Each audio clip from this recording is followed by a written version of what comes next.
Let's turn to someone who's not keeping us guessing, the brain behind the Congress's minimum income guarantee scheme, which the party seems to believe is their game changer in 2019. Professor Abhijit Banerjee, one of the world's leading economists, says he had suggested to the Congress party to keep the minimum income limit at 2,500 rupees per month and gradually hike it.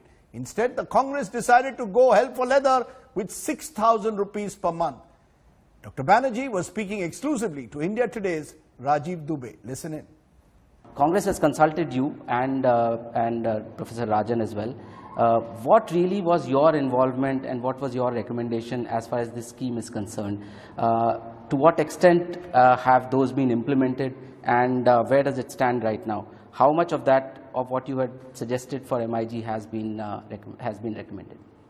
So I think that at some broad level, we were sympathetic to the idea that India, as a newly middle-income country, should do something for its desperately poor. That it's not okay to have people who are really on the border of, of starvation or at very low levels of living in a country which should be able to afford it.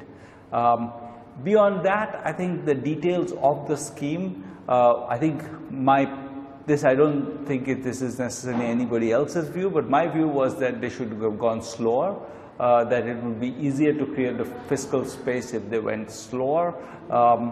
I see the compulsion of going faster, which is that you want to make a mark, you want to, it's an election coming up, it's not a matter of, I think long term, they're thinking election in some number of days. So it's a very different perspective, and I can see that, having news to deliver is important. So I'm not totally surprised that they went in this direction, but I think it would have been easier to implement if it was planned to be a more gradual rollout, ending up possibly exactly where they ended up. By slower, you mean by the tenure or by the amount of money that is being doled out? By the amount of money that's done. What is it you recommended?